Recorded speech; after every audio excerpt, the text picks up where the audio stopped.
حسین کا ہے، حسین بادشاہ، حسین شہنشاہ، حسین دین ہے، حسین ہی پناہ۔ آج اس عزاداری میں اس بات کا اعادہ کیا گیا کہ ہماری طرف سے، ہمارے اسٹیج کی طرف سے کوئی ایسی بات نہیں کی جائے گی کہ جس سے کسی کی دل آزاری ہو، یا کوئی ہمارا مسلمان دوست بھائی جو دوسرے فرقے سے جس کا تعلق ہے اس کے لیے کوئی مسائل پیدا ہوں۔ اس بات کو یقینی بنایا گیا کہ اس قسم کا کوئی میٹیریل، کوئی مواد، اور اس کے ساتھ ساتھ سوشل میڈیا پر بھی اس قسم کی کوئی چیز جو ہے وہ اس کو بغیر تحقیق کے کاپی پیسٹ نہیں کیا جائے گا۔ تو آج کی اس کانفرنس کا بنیادی مقصد یہی تھا کہ محرم الحرام کی تیاری کے سلسلہ میں، جیسے کہ پاکستان کے معروضی حالات ہیں جہاں پہ دہشت گردی کا خطرہ موجود ہے، تو لہذا دوستوں کو آگاہی دی گئی ہے کہ کوئی ایسے اقدامات کریں کہ یہاں پہ اشتعال پیدا ہو، شر انگیزی پیدا ہو، امن و امان کا مسئلہ پیدا ہو۔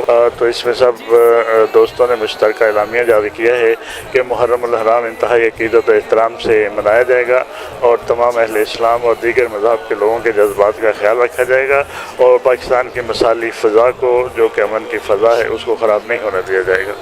عزاداری سید الشہداء سنت رسول بھی ہے، اور جب امام حسین علیہ السلام اس دنیا میں تشریف لے کر آئے تھے، پیدا ہوئے تھے، تو اس وقت امام حسین کو آغوش میں لے کے رسول خدا صلی اللہ علیہ وآلہ وسلم نے گریہ فرمایا تھا۔ اور جب ام سلمہ نے پوچھا کہ آپ کیوں گریہ فرما رہے ہیں، کیوں رو رہے ہیں، تو امام رسول خدا صلی اللہ علیہ وآلہ وسلم نے ارشاد فرمایا کہ جبرائیل نے مجھے آ کر خبر دی ہے کہ تمہارا یہ بچہ حسین کربلا کے میدان میں 3 دن کا بھوکا پیاسا شہید ہو جائے گا۔ تو رسول خدا صلی اللہ علیہ وآلہ وسلم نے امام حسین کی زندگی میں گریہ فرمایا۔ تو سنت رسول ہے امام حسین پر رونا۔ انشاءاللہ یہ عزاداری سید الشہداء ملک کے استحکام کا بھی باعث ہے۔ جو شخص حسینی ہو اس کے اندر قربانی کا جذبہ ہوتا ہے، جو شخص حسینی ہو، جو حسین ابن علی کا ماننے والا ہو، وہ جذبہ جہاد رکھتا ہے، جذبہ شہادت رکھتا ہے، اپنے وطن کی سرحدوں کے لیے مر مٹنے کا جذبہ ہوتا ہے۔ عزاداری سید الشہداء استحکام پاکستان کی ضمانت ہے۔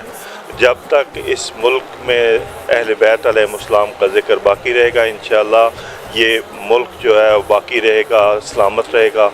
اور عزاداری سید الشہداء تمام دنیا کو محبت کا، اخوت کا، ہمانگی کا، بھائی چارگی کا پیغام دیتی ہے۔